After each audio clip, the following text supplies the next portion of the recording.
What's up, iHeart Country? It's Chris Young, and here's an inside look at my brand new album, Famous Friends. Make sure you check it out on iHeartRadio.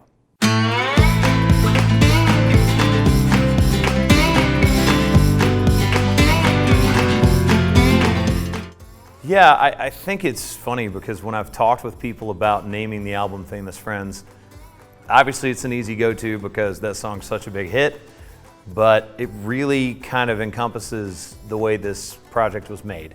There's multiple different co-producers that I worked with.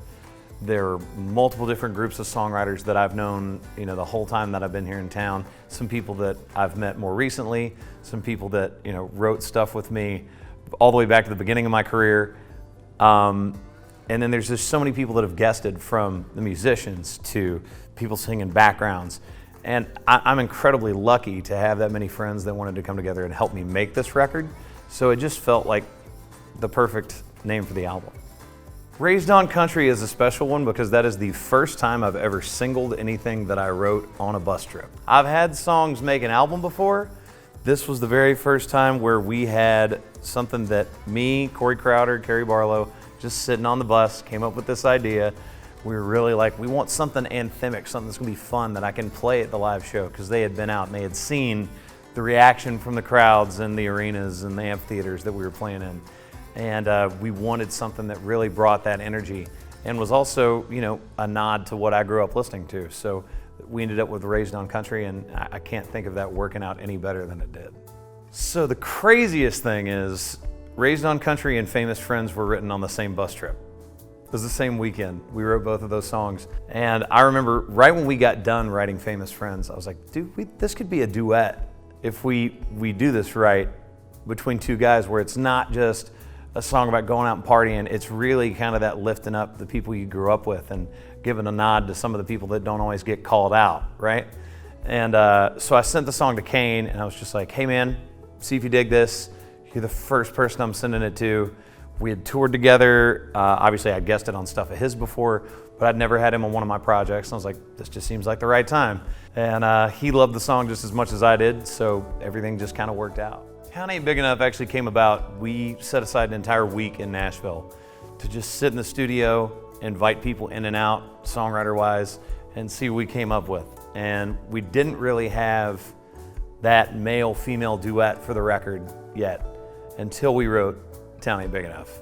And I'd done some shows with Lauren. Obviously, I know her from around town in Nashville, but I just kind of picked up the phone and called her and her manager. I was like, hey, I want to send y'all a song, see what you think. I know there's a lot of stuff being thrown around in her career right now, but just check this out. And they're like, sure, we'll give it a listen. And actually hit us back the same day, and we're like, yes, when can she come in and sing this? So, so grateful for her wanting to be a part of that song, and she made this 10 times better than if it had just been me singing the whole thing down. And I just love her voice and her personality. Her in the studio, we did kind of a pseudo video that was really cool. If people haven't seen that yet, it's a little black and white thing we put together with my videographer, Jeff Johnson. Just kind of encapsulates how much fun we were having in the studio together. So she made this song what it is, for sure.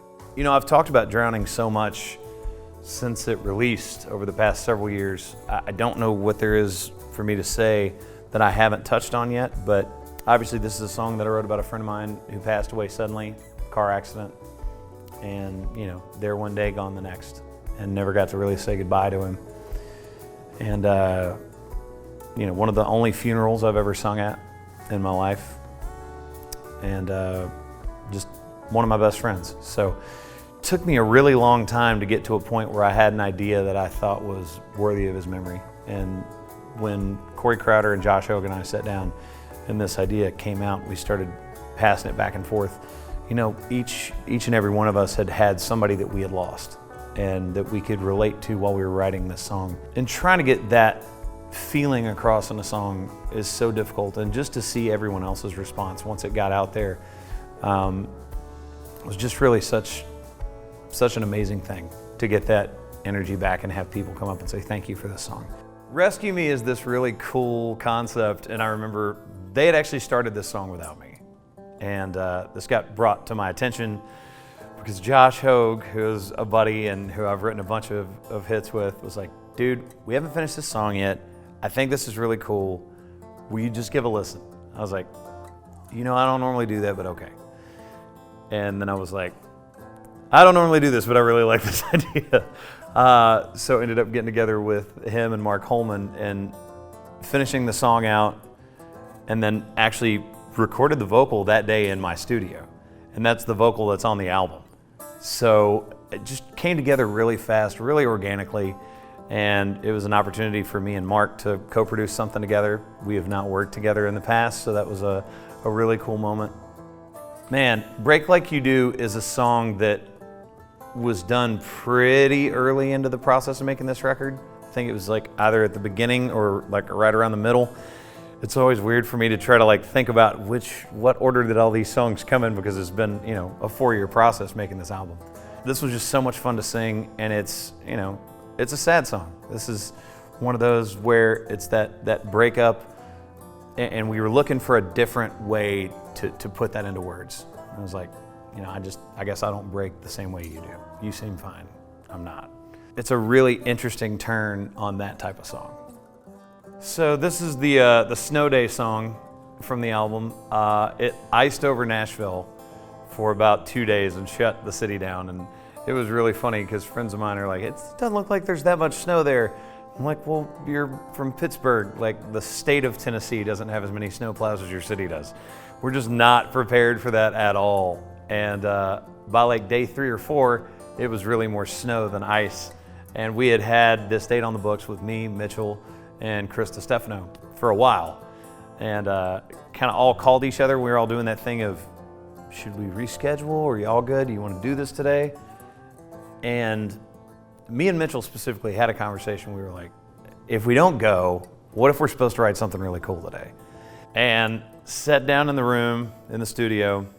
I was talking about how I had seen him the other day, and I was like, remember we were sitting at the end of a bar, and he goes, that's the title. I was like, yeah, it is. And we just sat there. The song came together really fast. I don't think it took us an hour to write this song.